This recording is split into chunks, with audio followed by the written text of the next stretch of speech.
지금부터 사랑과 기도로 만들어가는 생명 있는 방송 크리스천 헤럴드 방송을 시작합니다.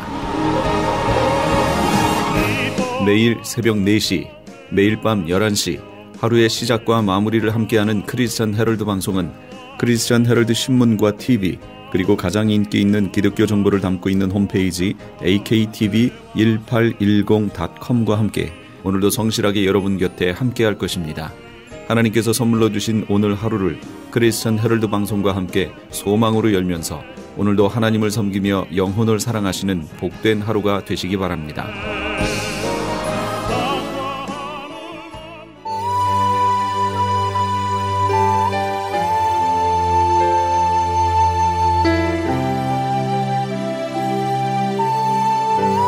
이 새벽을 주님과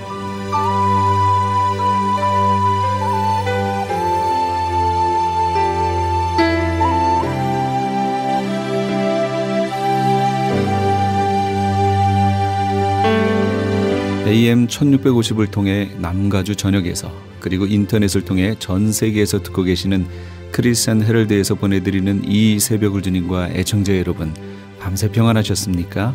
이 새벽을 주님과의 정영철 인사드립니다. 크리스천 헤럴드는 신문을 시작으로 라디오, 이제는 공중파 채널인 18.10을 통해 텔레비전으로도 함께 하실 수 있습니다. 이 시간에 방송되는 모든 목사님들의 설교를 인터넷 웹사이트 aktv1810.com을 통해 다시 들으실 수 있습니다. 하루를 귀한 말씀과 찬양으로 함께 하시는 시간 되시기 바랍니다.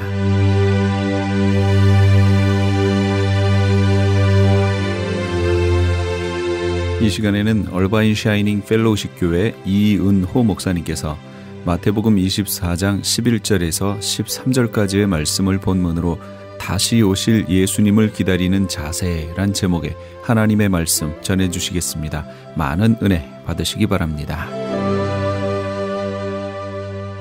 오늘 본문에 보면 예수님께서 특별히 이 말세 때에 어떠한 일이 일어날 것인가에 대해서 말씀하고 계십니다. 이 말세라는 것은 예수님이 초림하신 후에 그리고 재림하실 때까지 이 기간이 다 말세입니다. 어떻게 보면 인류 역사에 있어서 가장 중요하다고 볼 수 있습니다. 왜냐하면 이것이 인류의 역사의 마지막 때를 의미하는 것이기 때문입니다. 또한 인류 역사의 마지막이라는 것은 하나님 나라의 영원한 시작을 또한 의미하는 것이기도 합니다. 이 세상에 대한 하나님의 심판이 있습니다. 그리고 이 세상을 향한 하나님의 구원이 완성됩니다. 하나님의 나라가 완성됩니다. 그래서 부활에는 두 가지가 있습니다. 요한계시록에 나와 있는 것처럼 영생의 부활이 있어요. 이것은 무엇입니까? 예수님과 함께 하나님의 나라에서 영원한 생명을 누리는 부활이 있어요. 또한 심판의 부활이 있습니다. 모든 죽은 자들이 다시 살아나 영원한 형벌, 무저갱에 갇히게 된다는 것입니다. 모든 사단의 무리, 악의 세력도 다 그 무저갱에 갇히며 영원한 심판 가운데로 들어가게 됩니다. 그렇기 때문에 이 말세 때에 일어날 일들, 이때가 가장 중요하고 클라이막스이기 때문에 여러 많은 일들이 있겠지만 특별히 예수님 말씀하신 것처럼 이 마귀가 사단이 자기의 마지막 때가 온 줄 알고 더욱더 기승을 부릴 거라는 거예요. 성경에 보면 이 사단은 거짓말하는 자, 거짓의 아비라고 얘기합니다. 창세기에서부터 사단은 인간을 속입니다. 인간에게 거짓으로 그들을 미혹하고 아담과 하와를 속여서 타락하게 만들고 그리고 이 세상을 하나님의 뜻이 이루어지는 것을 대적하고 자기의 뜻대로 이 세상을 타락시키는 것이 사단의 이 미혹, 거짓을 통하여 일어납니다.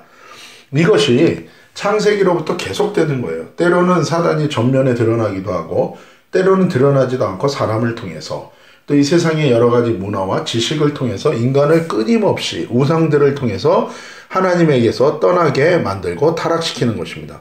이것이 요한계시록까지 오고 결국 마지막 심판 당하기 전까지 이 사단의 미혹과 속이는 역사는, 거짓의 역사는 계속되는 것입니다. 무엇에 대한 거짓입니까? 하나님에 대한 오해와 곡해, 그리고 하나님의 진리에 대한, 구원의 진리에 대한 곡해와 오해를 갖게 해서 하나님으로부터 떠나게 만들고 하나님 그 구원의 진리로부터 떠나게 만드는 것입니다. 그렇기 때문에 이 예수님이 초림하시고 재림하실 이 말세 동안에는 더욱더 이제 사단이 기승을 부릴 것입니다. 하나님의 사람들로 하여금 하나님을 곡해하고 오해하게 만들고 구원의 진리에서 멀어지게 만든다는 것이죠. 그래서 예수님께서 오늘 본문에 얘기하신 것처럼 마지막 말세 때에 일어날 일들에 대해서 말씀하시면서 거짓 선지자가 많이 일어나 많은 사람을 미혹할 것이다 라고 얘기합니다. 이 미혹이라는 것이 무엇입니까? 속인다는 거예요. 여러분, 속인다는 것은 무엇을 속이는 것입니까? 가짜를 진짜처럼 믿게 한다는 것입니다. 그리고 진짜는 가짜처럼 믿게 하는 거예요. 이 세상에 가치 있는 것에 대한 많은 가짜가 있습니다. 왜요? 가치 있는 진짜를 쉽게 얻을 수 있는 게 아니죠. 그렇기 때문에 속이는 가짜들이 많이 등장하는 것입니다. 무엇보다 마지막 때에는 거짓 선지자가 많이 일어나 많은 사람을 미혹할 거라고 얘기해요. 사단이 미혹하는데 사단이 누구를 통해서요? 거짓 선지자들을 통해서. 선지자는 선지자인데 뭐예요? 거짓 선지자라는 거예요. 하나님의 말씀을 그대로 전하는 자가 참 선지자입니다. 그러나 하나님의 말씀을 온전하게 전하는 것이 아니라 자기가 만든 말, 세상의 말, 사단의 말을 전하는 것이 거짓 선지자죠. 거짓 선지자가 많이 일어날 거라는 거예요. 요한계시록에 보면 하늘의 별의 3분의 1을 용이 그 꼬리로 잡아다가 땅에 던진다고 얘기합니다. 여러분, 다니엘서에 있는 것처럼 많은 사람을 하나님의 옳은 길로 의로 돌아오게 하는 자는 하늘의 별같이 빛난다 그랬어요. 이 별이라는 것은 하나님의 사자를 의미하고 하나님의 말씀을 전하는 증인들을 의미해요. 마지막 때에 어떤 일이 있을 거라고요? 용이 그 꼬리로 하늘 별의 3분의 1을 잡아다가 땅에 던진대요. 그래서 많은 여인이 후손을 낳을 때 그 사람들을 죽이기 위해서 그런 일들을 벌인다고 나옵니다. 무엇입니까? 하나님의 메시지를 전하는 많은 증인들 3분의 1을 타락시켜서 그들로 하여금 하나님의 복음의 사역, 계속적으로 이 증인이 일어나는 것을 방해하고 대적한다는 것입니다. 거짓 선지자가 많이 일어날 것입니다. 하나님의 말씀이 그 어느 때보다도 왜곡되고 하나님에 대한 지식이 왜곡되는 때가 이 마지막 때에 일어나는 거예요. 그래서 이 거짓 선지자, 거짓 메시지를 통해서 많은 사람들이 미혹될 거라는 거예요. 가짜를 진짜처럼 믿는다는 거예요. 진짜를 가짜로 여기게 된다는 것입니다. 구원에 이르는 참 진리, 좁은 문 좁은 길로 가라.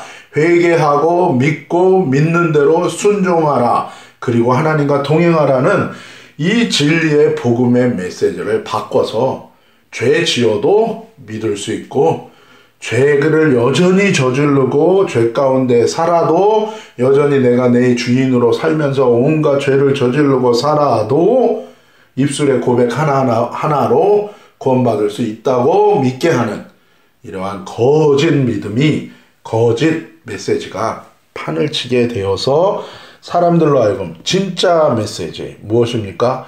회개한 자의 믿음, 믿는 대로 순종하는 삶, 내가 주인이 아니요 예수님을 주인으로 모시고 사는 삶, 내 힘으로 율법을 지키는 것이 아니라 하나님의 말씀에 순종함으로 주님이 함께 하셔서 주의 은혜와 능력과 성령의 역사로 말씀이 이루어지는 삶, 이 모든 것들을 다 헷갈리게 만들 거라는 거예요. 그래서 진리 아닌 것을 진리처럼 붙들고 그 길을 걸어가다가 멸망에 이르게 하는 일들이 일어날 것이라고 말합니다.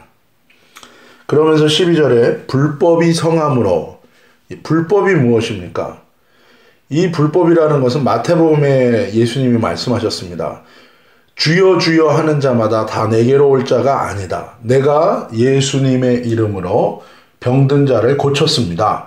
내가 예수님의 이름으로 귀신을 쫓았습니다. 내가 예수님의 이름으로 선지자 노릇, 하나님의 메시지를 전하는 자였습니다. 라고 얘기합니다. 주님의 이름으로 주님의 사역을 감당한 것입니다. 그러나 예수님이 그들에게 말씀하십니다. 나는 너희를 도무지 모른다 라고 얘기하세요. 하나님이 우리를 모른다 그럴 때 두 가지 의미가 있습니다. 첫 번째는 내가 너를 세우지 않았다는 거예요. 너는 내가 세운 나의 종이 아니란 뜻입니다. 또 하나는 무엇입니까? 너는 내가 세웠지만 너는 내 메시지를 전한 게 아니라는 거예요. 너는 네 메시지를 전한 거예요. 왜요?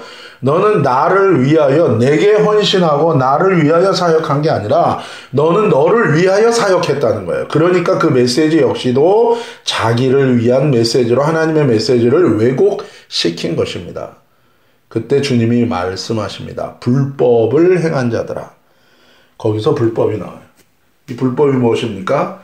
자기가 주인 되고 하나님이 주인이세요. 그런데 자기가 주인 되어서 하나님의 이름을 이용하고 주님을 이용한 거예요. 그게 불법입니다. 하나님으로부터 받은 은혜와 은사와 능력과 지식과 진리가 있는데 그것을 자기를 위해서 사용한 거예요. 그리고 스스로 자기가 하나님의 위치에 올라간 것입니다. 내 자신을 구하며 나를 위하여 믿는 신앙생활, 이것이 우상숭배입니다. 그것이 불법이에요. 그렇게 자기가 스스로 주인 되고 그래서 자기를 위하여 사는 신앙생활을 하는 그런 모든 삶들이 불법이며 하나님의 말씀대로 순종하는 것이 아니라 자기 힘으로 말씀을 지킨다고 하고 지키지도 못할 말씀을 바리새인처럼 외식하며 지킨 것처럼 그 마음속은 겉은 회칠한 무덤이에요. 속은 썩은 것이 죽은 것이 가득한데 겉은 회칠하여서 아름답게 보이는 그런 불법이 성할 거라는 거예요. 왜요? 거짓 선지자가 많이 일어나 많은 사람들을 미혹했기 때문에 내가 내 인생의 주인이면서도 예수님을 믿을 수 있다. 회개 없이 예수님을 믿을 수 있다. 내가 내 하고 싶은 대로 다 하면서도 하나님의 말씀에 순종하지 않으면서도 나는 구원받을 수 있다. 라고 생각하는 이러한 거짓 메시지들에 미혹되었기 때문에 가짜를 진짜처럼 믿고 진짜를 가짜처럼 믿기 때문에 불법이 성하는 거예요. 그러니 자기를 구하는 것으로 충만한 거예요. 교회는 그런 사람들에게 우리 교회에 오면 당신이 좋은 말씀 듣고 당신을 위한 신앙생활을 잘 할 수 있도록 도와준다는 거예요. 그것을 위한 모든 프로그램이 다 준비되어 있다는 거예요. 그것이 불법이 성한 거예요. 진리를 전하고 회개를 전하고 순종을 전하는 것에 대해서는 인기가 없어요. 왜요? 다 자기를 추구하고 자기를 위한 신앙생활을 하고 있는데 자기 인생의 주인을 바꾸고 자기의 뜻을 자기 소견에 옳은 대로 행하는 것이 아니라 하나님의 말씀에 순종하라고 얘기하는 것이 절대로 인기가 있을 수가 없는 시대. 그것이 미혹된 세대요. 불법이 흥하는 성하는 세대예요. 그 세대의 특징이 뭡니까? 많은 사람의 사랑이 식어질 거라고요. 여러분 율법 10계명이 딱 두 문장으로 예수님이 요약하셨죠. 뭡니까? 하나님을 사랑하고 이웃을 사랑하는 거예요. 하나님의 말씀대로 순종하지 않고 자기가 주인 되어서 하나님을 주인 삼지 않고 그런 주인을 바꾸는 회개가 없고 믿음에 대한 순종이 없는 삶은 넓은 길과 넓은 문을 추구하는 그런 삶은 불법인 거예요. 미혹된 거예요. 그러니 하나님의 말씀을 계명을 이룰 수가 없는 거예요. 하나님의 언약을 이룰 수가 없는 거예요. 하나님을 사랑하고 이웃을 사랑하는 삶으로 갈 수 없는 거예요. 그 사랑이 식어질 수밖에 없는 거예요. 인간적으로 자기의 감정으로 자기 생각으로 하는 모든 사랑은 그것은 하나님의 사랑이 아닐 수 있습니다. 그냥 조건에 맞아서 사랑하는 거예요. 내 기분이 내키면 사랑하는 거예요. 그런 사랑은 조건이 바뀌고 내 감정이 바뀌면 그 사랑은 눈 녹듯이 싹 사라져 버리는 거예요. 그것은 하나님께로부터 온 사랑이 아닌 것입니다. 그래서 사랑이 식어져요. 이것은 곧 뭡니까? 하나님의 말씀대로 사는 삶이 없다는 거예요. 거룩함이 없는 것입니다. 하나님의 말씀이 이루어지는 인생이 아니라 자기의 뜻을 이루기 위하여 달려가는, 그것을 위하여 모든 불법을 저지를 수밖에 없겠죠.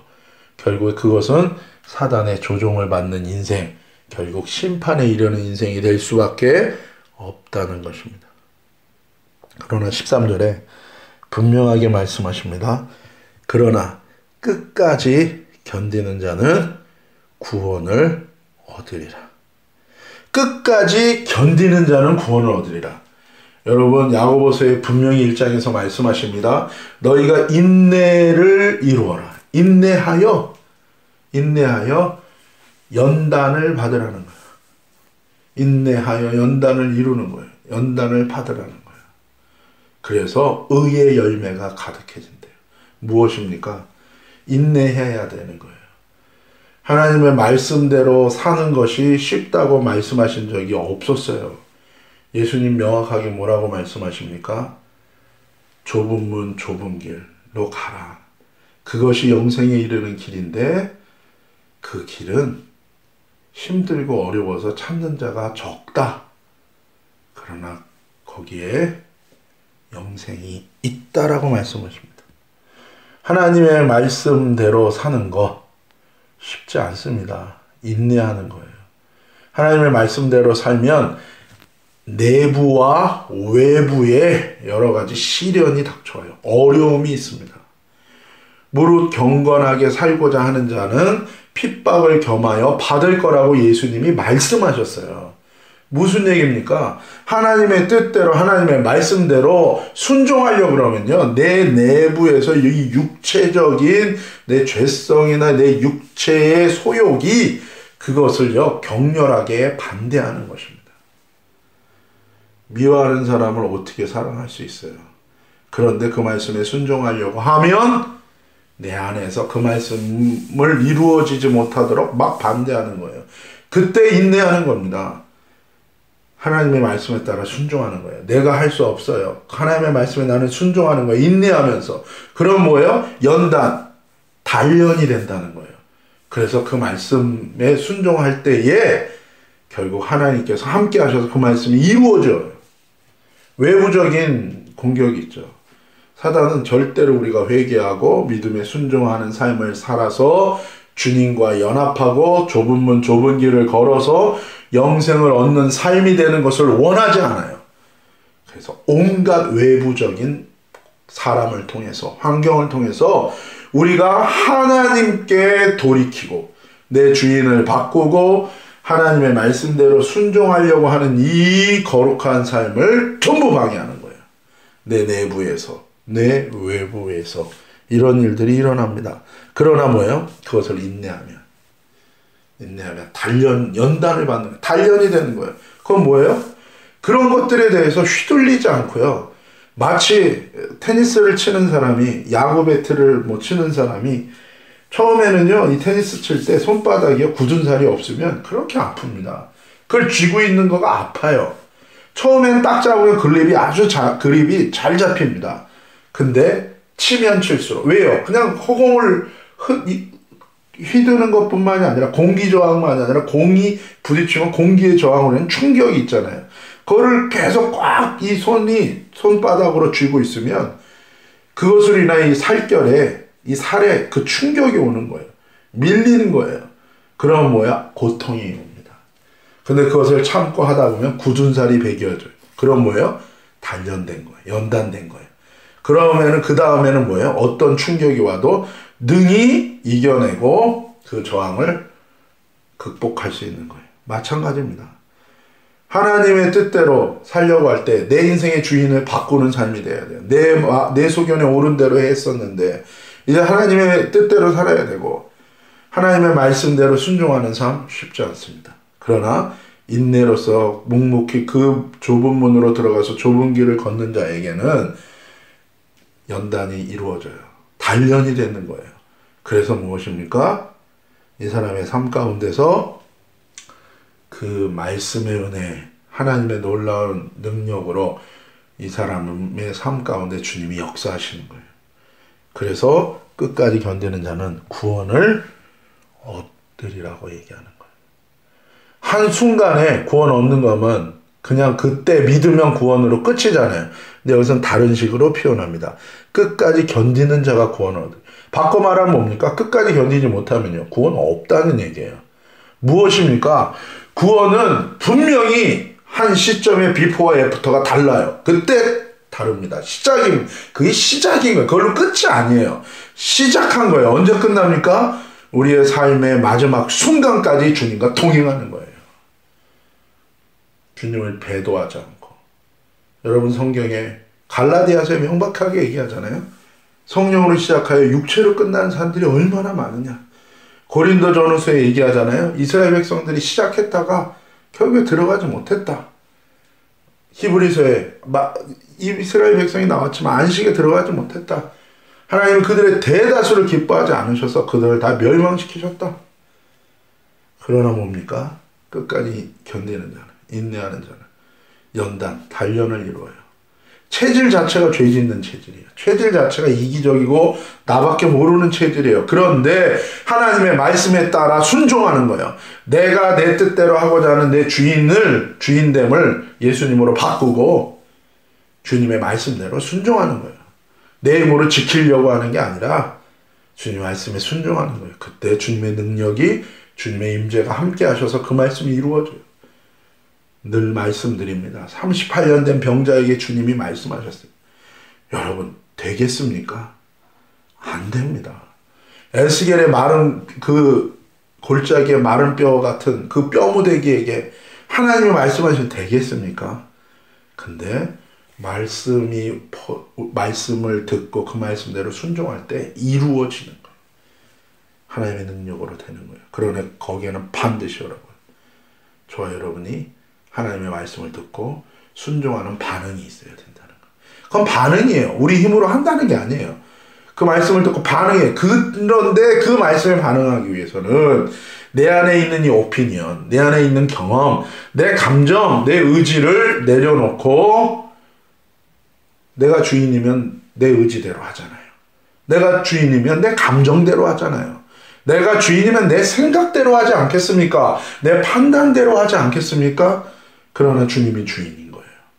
그래서 주님의 말씀대로 순종하면 이루어지는 거예요. 여러분, 주님께서 그러나 끝까지 견디는 자는 구원을 얻을 것이다. 마지막 때에, 이 말세 때에 주님 뜻대로 사는 거 쉽지 않습니다. 왜요? 모든 세상이요, 자기 목소리를 내고 그 목소리를 통해서 무언가를 다 쟁취해내는 것만을 얘기하고 있어요. 내 손으로 무엇을 이루는 걸 얘기합니다. 아니면 뭐예요? 불로소득. 힘들이지 않고 그냥 공짜로 얻는 거. 이게 다 이기적인 거, 자기중심적인 거죠. 내 힘으로 하려고 그러는 거. 내 힘으로 구원을 이루려고 하는 거. 전혀 주님과는 상관도 없고 입술의 고백만으로 마음은 주님께 있지도 않아요. 삶의 실제적인 순종도 없어요. 근데 입술의 고백만으로 구원을 얻으려고 하는 거. 이 두 가지가 다 똑같은 거죠. 자기를 구하는 자의 삶의 두 가지 패턴입니다. 자기 고집 아니면 뭐예요? 이기적인 것이죠. 그럴 때 끝까지 하나님의 말씀대로 자기의 고집이 아니오 예수님을 주인 삼아서 충성스러운 종으로서, 충성스러운 아들 자녀로서, 그리고 그분의 말씀대로 순종하는 거예요. 그때 주님께서 우리를 인도하실 거라고 약속하는 것입니다. 이 오늘 마태복음 24장 11절에서 13절까지의 이 말씀은 바로 마지막 때를 사는 저와 여러분의 구원의 삶의 중요한 태도를 주님이 오늘 말씀하고 계십니다. 이번 한 주간 이제 주님이 오신 이 성탄절에 여러분 우리가 기억하지 않습니까? 이 성탄절을 맞이하면서 우리도 그렇게 모범을 보이신 예수 그리스도를 따라 자기를 비우고 죽기까지 복종하신, 십자가에 달려 죽으실 때까지 복종하신 그 예수 그리스도의 뒤를 쫓는 저와 여러분이 되시기를 예수님의 이름으로 축복합니다. 지금까지 얼바인 샤이닝 펠로우십 교회 이은호 목사님께서 하나님의 말씀 전해주셨습니다. 얼바인 샤이닝 펠로우십 교회는 남가주와 얼바인 시티 복음화를 위해서 선교 공동체를 세운다는 비전을 가지고 있습니다. 주일 예배는 매주일 오전 9시 30분, 금요 예배는 매주 금요일 밤 9시, 새벽 기도회는 월요일부터 금요일까지 새벽 5시에 드리고 있습니다. 교회는 17775 메인 스트리트 룸 넘버 A 얼바인에 위치하고 있습니다. 방송 들으시고 신앙에 도움받기 원하시는 분은 714지역 665-3938 714지역 665-3938번으로 문의하시기 바랍니다. 시민권 신청, 부모님, 배우자, 자녀 영주권 신청, 취업이민, 종교이민, 학생비자, 신분 변경, 추방유예, 결혼, 공증. 인생이 달린 이 모든 일 어디에 맡겨야 할까요? 한인타운 연장자 센터의 모치기관인 주눈사랑채 이민법률센터에 맡기세요. 21년 이민법 경력의 박창영 이민국 공인변호인이 성심을 다해 도와드립니다. 올림픽과 윌튼 323-735-7888 323-735-7888. 유태인이 만든 특수영양제 M3 들어보셨어요? 곡식의 눈, 과일씨, 껍질, 약초의 뿌리로 만든 특수영양제 M3. 혈압, 당뇨, 아토피, 천식, 비만 등 무슨 병이든 큰 효과를 주는 신비의 영양제 M3. 서울대학병원 7곳, 고려대학병원 2곳에 입점되어 더욱 믿을 수 있는 M3의 효능. 213-435-9600, 213-435-9600 M3. 정직한 마음으로 권해드립니다. 2017년 새해 노래하는 시인 하덕규 목사 찬양 콘서트에 성도 여러분을 초청합니다. LA 한인타운에 있는 프레이즈 교회에서 하덕규 목사님의 영감 넘치는 찬양과 간증으로 새로운 한 해를 시작하는 시간을 마련했습니다. 하덕규 목사님은 시인과 촌장이라는 이름으로 가수 생활을 했으며 가시나무라는 자전적 고백의 노래로 많은 사람들의 마음을 울렸습니다. 현재는 백석예술대학교 실용음악과에서 학생들을 지도하고 있는 하덕규 목사님의 찬양 콘서트에 성도 여러분의 많은 참여를 바랍니다.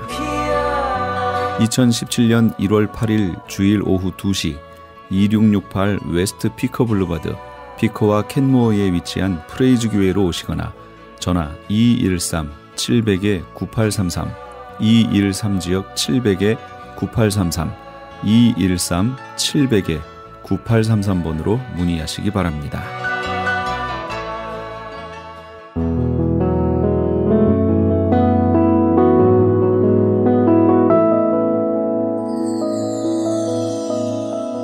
지금 여러분께서는 AM 1650과 인터넷을 통해 미 전역과 전 세계로 방송되는 크리스천 헤럴드의 이 새벽을 주님과 일부 함께하고 계십니다. 계속해서 주님 세운 교회 박성규 목사님께서 창세기 47장 7절에서 10절까지의 말씀을 본문으로 험악한 나그네 길이란 제목의 하나님의 말씀 전해주시겠습니다. 많은 은혜 받으시기 바랍니다. 제가 많은 사람들의 얘기를 들어보면요, 이 골프를 통해서 인생을 배운다는 거예요. 그 안에 인생이 있다는 얘기를 합니다. 이 골프는 14개의 채를 사용해서 4.5cm의 이 조그만한 골프공을 10.8cm의 그린 위에 있는 홀 속에다가 쳐넣는 경기예요. 모두 5번 만에 쳐넣어야 되는 홀이 4개가 있고, 그리고 4번 만에 쳐넣어야 되는 홀이 10개가 있고, 그리고 3번 만에 쳐넣어야 되는 홀이 4개가 있습니다. 도합 18개의 홀을 72번 안에 그것을 쳐넣어야 되는 경기예요. 근데 공을 칠 때마다 희비가 엇갈린다는 겁니다. 잘 치면 웃습니다. 못 치면 속상합니다. 이게 18번인 인생사의 희노애락이 18개의 홀 속에 모두 다 들어있습니다. 코스마다 또 공략법이 다르대요. 날씨 따라 또 바람 부는 날은 또 달라요. 그래서 필드는 인생의 배움터다, 그렇게 얘기를 한답니다. 공을 쳤는데 벙커나 물속에 들어가면 참 기분이 나쁩니다. 점수도 잃지요. 그러나 그때 그 감정을 그대로 갖고 씩씩거리면 그 다음부터 일이 안 풀리는 거예요. 그걸 잘 깔아앉히고 극복하면 그 다음에 인생 성공의 길로 가게 됩니다. 마찬가지입니다. 직장이나 가정에나 스트레스를 생겼을 때 이게 벙커나 물에 빠졌다, 속상한 거예요. 그때 그걸 잘 참고 견디고 인내하고 이겨내야 성공하는 인생이 되는 것입니다. 믿으시면 아멘. 예, 그게 골프에서 인생을 배운다는 말이 그 말인 것 같아요. 처음 1홀에서 9홀까지가 이게 전반전이잖아요. 예, 10홀에서부터 18까지가 후반전이라면 이게 처음 전반전에 공이 잘 맞아요. 예, 잘 풀립니다. 아, 이거 오늘 대박 나겠구나 싶은데 이게 9홀이 지나가면서부터 풀리지 않는 사람이 있어요. 벙커에 들어가고 물에 빠지고 그러면서 등수에서 탈락되지는 그런 사람들이 많습니다. 그런데 반대로 전반전에 이게 잘 안 풀립니다. 공이 잘 맞지 않고 그런데도 포기하지 않고 끝까지 자기 페이스를 지키는 거예요. 옆에 사람 보지 않습니다. 자기가 힘들고 잘 안 풀릴 때 옆에 사람 잘 치는 거 보면요. 이게 다급해지고 조급해져서 몸에 힘이 들어가면 안 된다는 거예요. 골프는 힘 빼는데 3년 걸린다는 거예요. 그런데 전반전에 공이 잘 안 나가고 일이 풀리지 않아도 자기 페이스를 지키면서 그렇게 부담 없이 노력하면서 갑니다. 그 다음 버디가 나와요. 이글도 나와요. 그럼 챔피언에 올라가는 사람이 종종 나옵니다. 축구도요. 전반전보다 후반전이 중요합니다. 전반전에 이거 쳐넣었던 골을 후반전에 닦아먹는 선수들이 있습니다. 후반전이 중요한 거예요. 전반전에 아무리 웃어도 후반전에 울면 안 됩니다. 전반전에 속상해도 후반전에 웃는 선수가 되기를 축원합니다. 골프나 축구나 마찬가지예요. 후반전이 중요한데 후반전에서도 안 되면 연장전이 있더라고요. 동점이면 연장전까지 가는데 골프도 보니까 연장전이 있더라고요. 18홀을 했는데 3명의 선수가 동점이 나왔어요. 그러면 다시 18홀에서 안 되면 17홀까지 왔다 갔다 하면서 이제 점수를 내가지고 1등을 챔피언을 거기서 뽑습니다. 인생은 후반전도 중요하지만 연장전은 더 중요하더라고요. 마지막 한 점이 얼마나 중요한지 모릅니다. 마지막에 웃는 자가 진짜 웃는 자입니다. 여러분 오늘 본문에 나오는 야곱은 마지막에 웃는 자였어요. 전반전은 사실 이 사람 사기꾼으로 시작합니다. 아버지 속이고 형 속이고 야반도지에서 외삼촌 집으로 도망치는 인생으로 시작하는데 이 야곱의 얘기가 후반전은 너무나 아름다워요. 어쩌면 그는 연장전까지 갑니다. 왜냐? 야곱이 130세 요셉을 만나고 그 인생이 피입니다. 요셉 만나고 17년을 애굽에서 총리의 아버지로서의 영광을 누립니다. 그게 연장전의 삶 아닙니까? 147세 죽을 때까지 영광을 누리고 그가 죽을 때 애굽의 모든 사람들이 70일을 호곡했다 그래요. 향재료를 넣는데 40일, 110일 동안의 장례 치러지는 그 영광이 세상에 어디 있습니까? 총리의 아버지 영광이에요. 창세기 27장부터 야곱의 얘기가 나와서 창세기 49장에 끝납니다. 29장에 걸쳐서 기가 막힌 야곱의 이 파노라마, 흥미진진한 얘기가 쫙 드라마같이 펼쳐지는데 야곱의 시작은 아까 말씀처럼 형을 속이고 아버지를 속이고 장자권 뺏고 그리 전반전이 시작됩니다. 그러나 야곱의 인생 후반전 끝에 요셉을 만납니다. 그는 영광스러운 생애로 147세의 생으로 마감합니다. 그 모든 대전환, 대역전극이 창세기 46장 29절에 야곱이 요셉을 만났더라.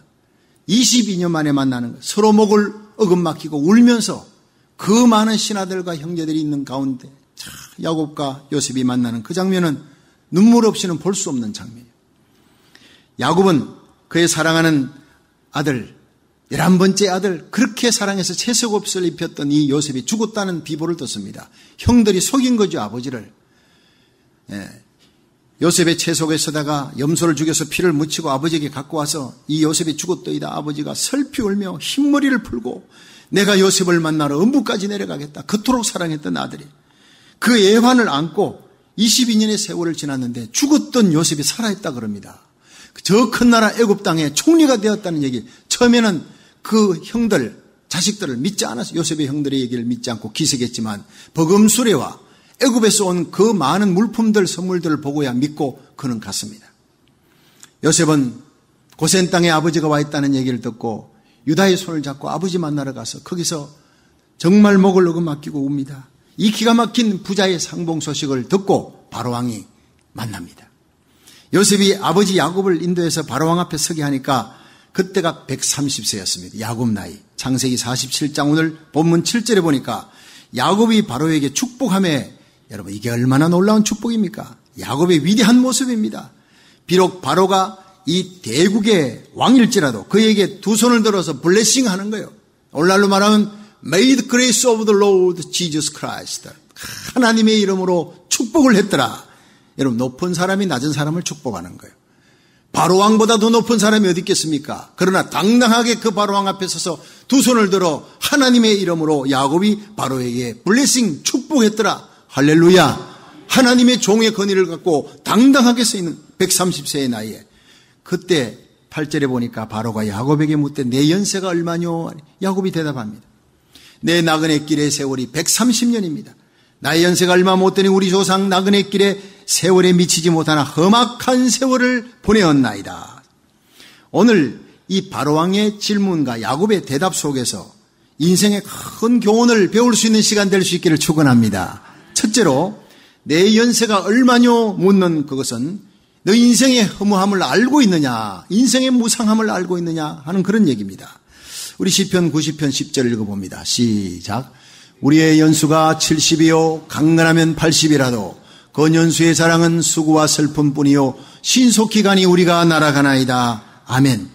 여러분, 20대와 30대는 인생 무상을 모릅니다. 세월이 막 빨리 가서, 자기도 나이가 좀 들어 머리가 희끗희끗한 사람이 이게 좀 중후한 맛이 있어 보이고 그런 거예요.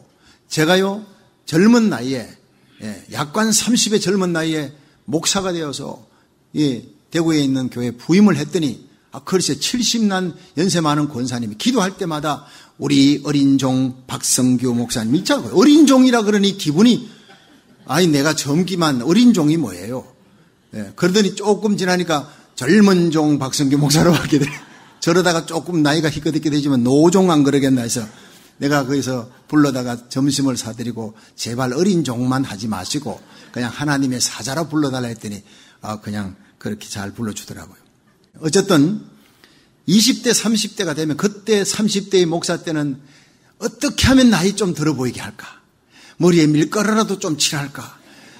이거 뭐 결혼 주례할 일이 많지 않습니까? 심지어 사람들이 신랑보다도 주례자가 더 젊다 그러니까 어떻게 하면 늙어 보일까? 지금요 60이 되니까 어떻게 하면 젊게 보이려고 머리에 염색을 하고 오만 짓을 다 합니다.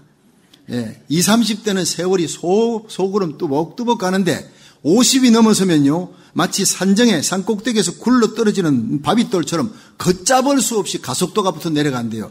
그래서 인생은 그 나이만큼 속도를 내면서 간다 그래요. 30이면 30마일, 50이면 50마일, 70이면 70마일로 막 달린다는 거예요. 며칠 전에 인생이라는 여행이라는 글을 읽게 되었는데 참 재미있는 글의 내용이 있었습니다. 10살 때는 어디 간다면 무조건 따라 나서는 나이에 인생은 참으로 신기한 거예요. 20살 때는 친구들과 함께라면 뭘 하든 어디를 가든 그냥 좋은 거예요. 인생은 무지개와 같다는 거예요. 30살에 좋아하는 사람과 함께라면 행선지를 묻지 않아요. 인생은 데이트와 같다는 거예요.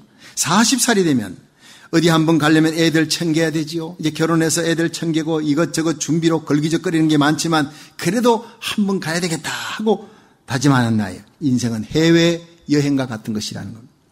50살이 되면 이제는 종착역이 얼마나 남았나, 기차표 챙기고 놓고 내리는 물건이 있나 없나 이것저것 살피는 나이에 인생은 기차여행이라는 거예요.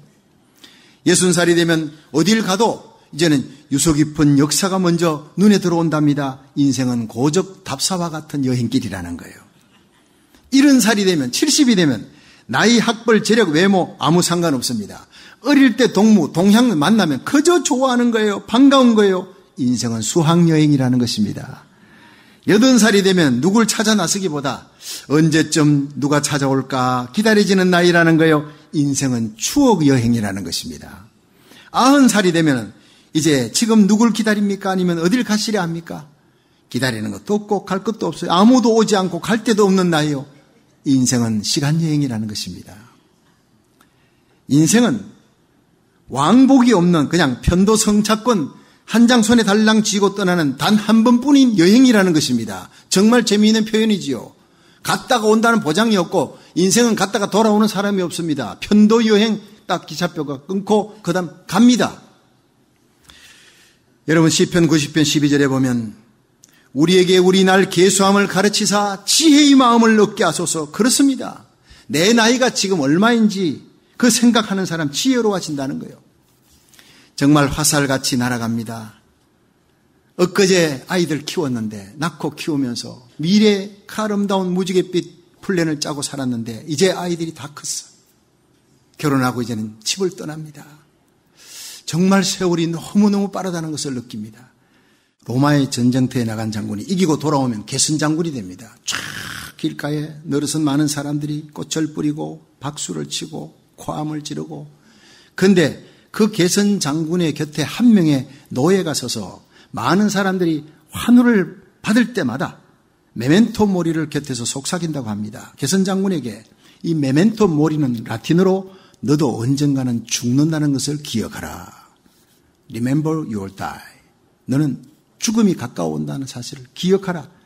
사람들이 막 박수 칠 때마다, 환호의 꽃다발을 막 던질 때마다 그렇게 외치는 거예요. 그렇습니다. 인생이 아무리 영광스러운 자리에서도 언젠가는 죽는다는 것을 깨닫는다면 결코 자만에 빠질 수가 없습니다. 오늘 보면 창세기 47장 8절에 애굽의 바로왕이 야곱에게 내 연세가 얼마냐 물었어요. 그때 야곱이 지혜로운 대답을 했습니다. 내 나그네 인생길 130년입니다. 험악한 인생 살았습니다. 여러분, 그게 뭡니까? 이 야곱이 바로왕에게 한편의 설교를 하는 겁니다. 바로왕이요, 당신이 앉아있는 왕이 언젠가는 다른 이에게 물려줘야 됩니다. 인생은 화살같이 빨리 지나갑니다. 인생 무상입니다. 당신도 나그네 인생입니다. 나도 나그네요. 내 나그네 130년 살았지만 여기서 보니 참 부끄러운 일밖에 없습니다. 당신 언제나 잊지 마십시오. 이 땅을 떠나야 된다는 것, 그 권자에 또 다른 왕이 앉는다는 것을 기억하십시오. 바로왕이여, 우리의 생명도 건강도 우리가 가진 모든 것들, 생명까지도 자녀들 모두 우리 인생의 창조주 하나님에게 속한 거예요. 이 세상의 모든 부귀영화 그거 다 내 거 아닙니다. 나그네 의식을 갖고 살아야 합니다. 우리 나그네 인생은 언젠가는 툴툴 털고 본향에 가야 돼. 다리를 지나면서 그 다리 위에다가 집을 짓는 사람은 없습니다. 그냥 다리는 지나는 거예요. 내 본향에 도착했을 때 그게 집 짓는 것입니다. 당신의 인생의 본향이 어딘지 아십니까? 당신 인생의 주인이 누군지 아십니까? 우리가 나그네라는 것을 잊지 마십시오. 이런 메시지를 하는 것이 바로 야곱의 모습입니다.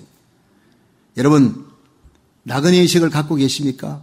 나그네는요, 청지기 의식이에요. 관리인 의식이에요. 관리는 주인이 모든 것을 가지고 있는 주인의 소유자, 오너가 따로 있는데 그 오너의 것을 내가 관리하는 거예요. 내 건강, 재능, 물질, 가족, 생명, 이거 다 주인이 있습니다. 오늘 밤이라도 오라 하면 내 가진 모든 거 다 놓고 가야 되는 것이 인생이에요. 그러므로 우리는 우리의 삶이 주인의 뜻을 따라 살아가는 삶이 성공적인 삶이라는 것을 가르쳐 주는 게 나그네 의식이라는 거예요. 여러분, 인생의 가을이 다가오면 곧 얼마 안 있으면 가을이 오겠죠. 낙엽이 되어 떨어지는 인생이 있고 열매되어 떨어지는 인생이 있는데 저와 여러분은 열매가 되어 우리 주인을 기쁘게 하는 성도 되기를 축원합니다. 여러분, 인생의 주인 되시는 예수님 기쁘게 하는 인생이 성공적인 인생이에요.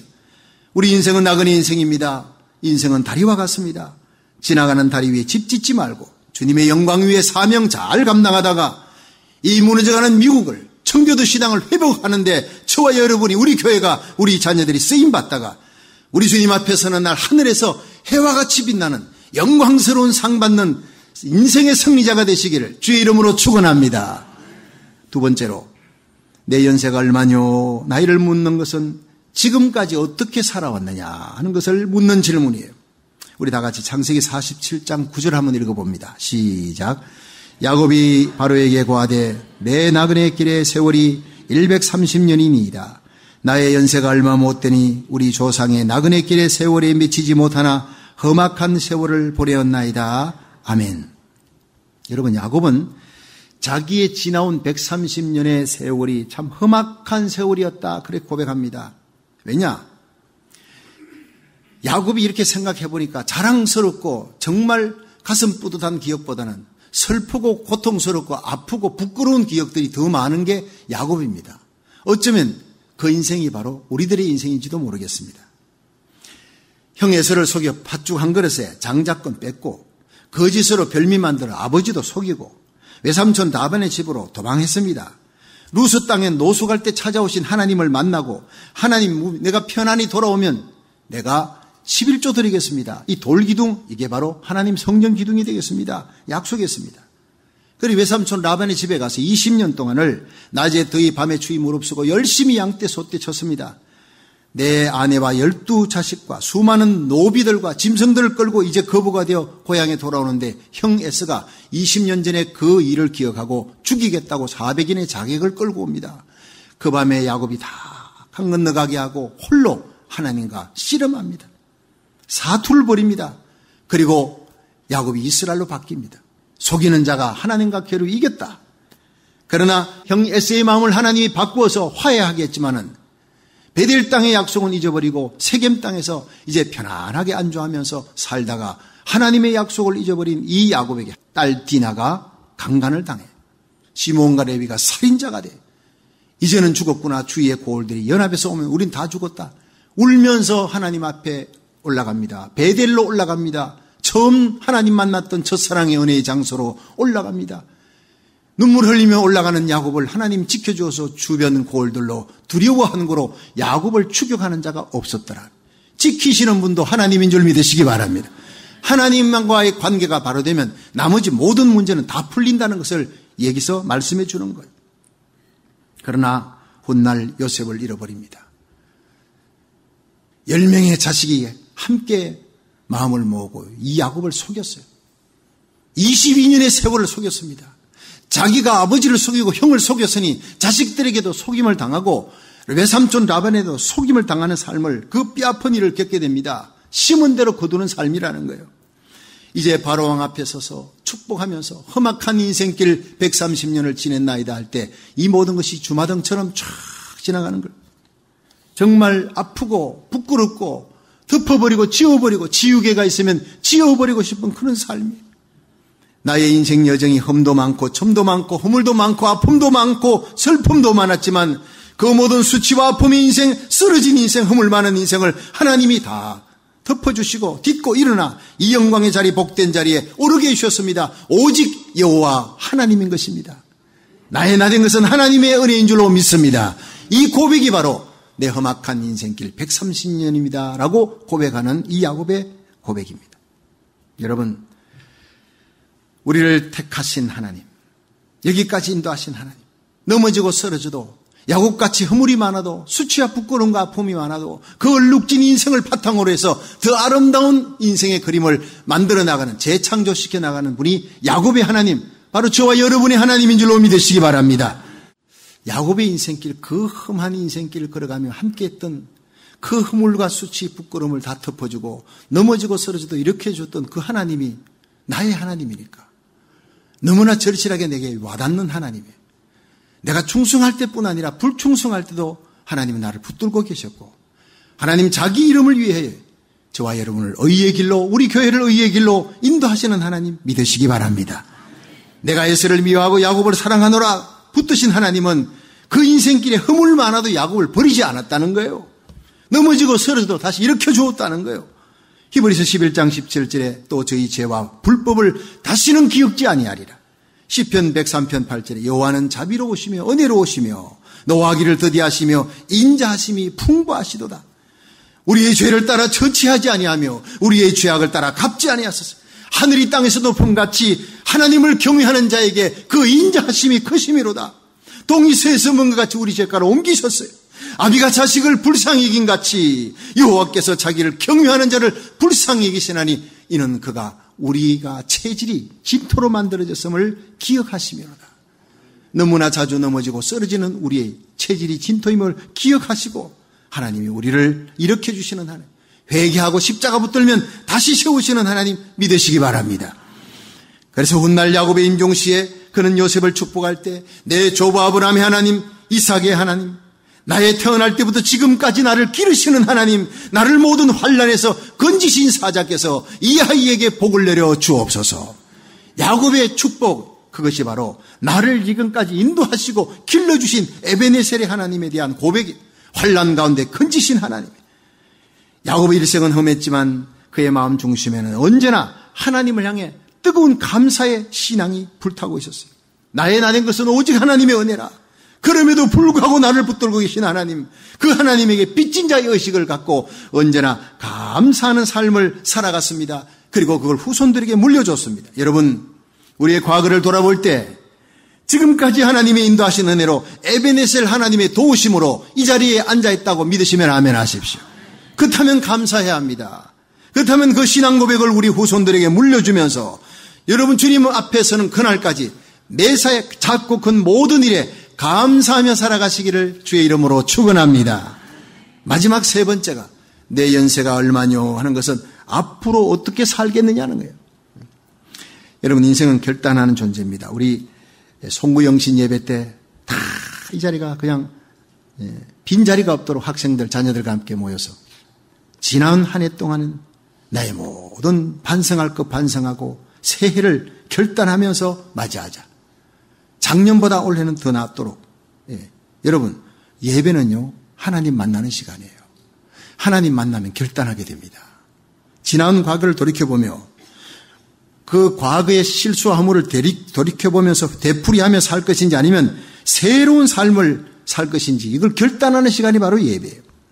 내 나그네 길에 하나님께서 모든 것 다 주셨는데 이 정직의 생활 끝나는 날이 곧 온다는 거예요. 하나님이 카운트하자 계산하는 날, 심판하는 날이 곧 온다는 것입니다. 믿으시면 아멘 하십시오. 오늘 밤이라도 오라 하면 우리가 가야 되는 인생의 종말을 맞이하고 언젠가 주님 오실 때 주님 오실 재림의 징조가 너무나 곳곳에서 우리들이 주님의 발자국 소리 들으며 재림의 징조를 봅니다. 하나님 앞에서 양심 앞에 부끄럽지 않는 삶을 살아야 되겠다고 이 시간 결단할 때 우리는 거룩한 사람으로 변화되도록 성령님께서 도와주실 줄로 믿으시기 바랍니다. 결단하지 않는 사람을 성령은 도울 수가 없다는 사실. 영화 미션에 보면요, 스페인의 노예 무역상인 멘도자가 있나. 그 사람은 노예 사냥으로 큰 부자가 됩니다. 흑인들이 사는 마을에 가서 거기서 노예를 사냥해가지고 팔아넘겨요. 살려달라고 몸부림치고 울어도요 그냥 팔아넘겼어요. 그런데 큰 부자가 됐지만 날마다 악몽에 시달립니다. 죄책감에 시달립니다. 도덕적으로 영적으로 너무나 위기에 빠집니다. 살아갈 수가 없는 거예요. 그런데 선교단의 지도자인 가브리엘이라고 하는 사람이 이 사실을 알고 당신이 팔아넘겼던 그들의 남아있는 가족들이 있다. 학대하고 노예로 팔아넘긴 사람들에게 만날 수만 있다면 만나서 사죄하고 그들을 섬겨라, 봉사하라. 그래야 당신의 이 병은 낫습니다. 그래서 이 멘도자는 선교단과 합류해서 그 벼랑을 기어오르고 밀림을 지나 그 원주민들이 사는 곳, 자기들이 그 노예로 팔아넘겼던 그 마을로 갑니다. 등에는 노예 사냥할 때 썼던 칼과 그 무거운 갑옷들을 짊어지고 갑니다. 선교단이 마을로기에 도착하자 마을 사람들이 그를 환영하러 나왔어요. 선교단이 왔다고. 그런데 자신들을 사냥해 갔던, 자기 가족을 사냥해 갔던 그 멘도자를 보자 깜짝 놀라며 충격에 빠지는 거예요. 한 남자가 집으로 불이 나게 뛰어들어가서 칼을 들고 나와서 죽이겠다고. 멘도자가 그 남자 앞에 무릎을 꿇습니다. 그리고 마땅히 내가 받아야 될 벌을 내가 받겠다고, 그리고는 목을 내놓았습니다. 그런데 칼을 들고 다가오던 그 원주민이 멘도자를 향해서 칼을 내리쳤는데 그게 목을 내리친 게 아니라 무거운 짐을 내리친 거예요. 멜빵을 내리쳐서 그 무거운 어깨의 짐 자루가 바위에 굴러서 바위에 떨어졌습니다.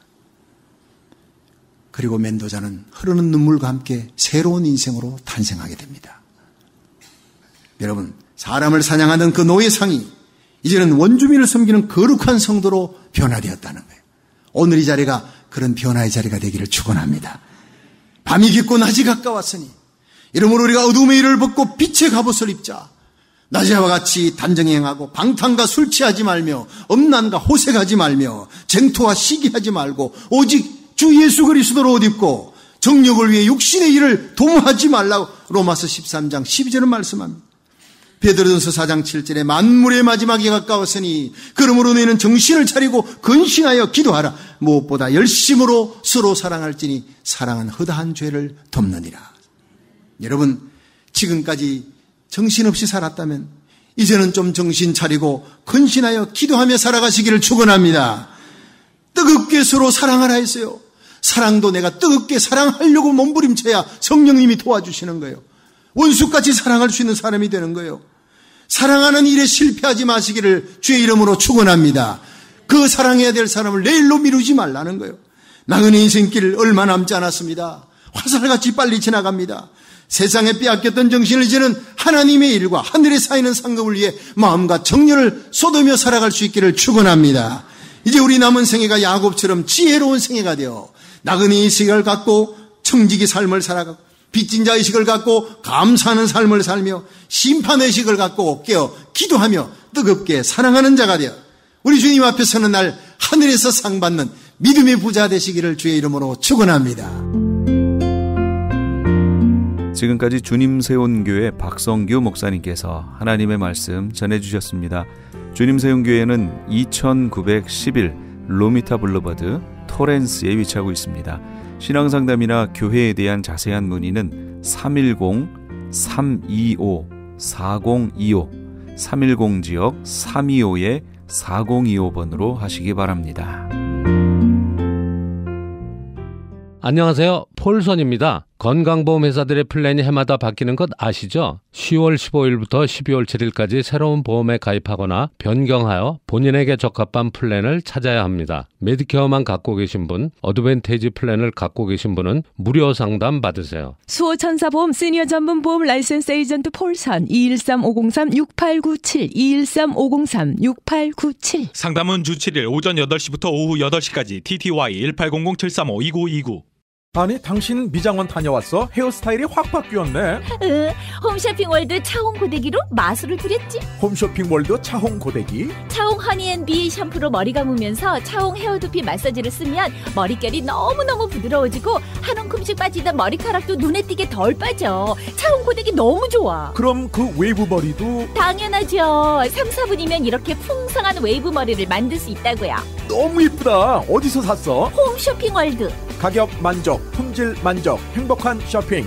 활가와 웨스턴 홈쇼핑 월드. 자연이 좋다, 생약이 좋다. 자연한방 생약연구소. 웃고 왔던 공진단이 울고 간다는 자연한방 생약연구소의 황제보양단 런칭 대잔치. 퀴즈 나갑니다. 다음 중 황제보양단에 들어가지 않는 것은 1번 산삼 홍삼청, 2번 녹용, 3번 발효 사향, 4번 배추. 정답을 아시는 분은 지금 전화하세요. 12월 한 달 내내 매일 선착순 5분께 황제보양단 1환을 선물로 드립니다. 지금 전화하세요. 올림픽과 놀턴 자연한방 생약연구소 323-931-8949. TV 18.10에서 추억의 한국 영화를 방송합니다. 미워도 다시 한번, 맨발의 청춘, 돌아오지 않는 해병, 고래사냥, 고교 얄개, 저 높은 곳을 향하여 등 주옥 같은 영화들이 여러분의 안방을 찾아갑니다. 학창시절 선생님 몰래 가슴 조이며 친구들과 함께 보았던 감동의 영화들을 TV 18.10에서 아련한 향수와 함께 여러분을 추억의 세계로 모십니다.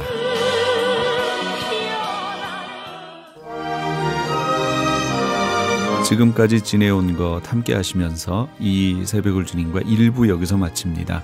잠시 15 후에 2부에서 돌아오겠습니다.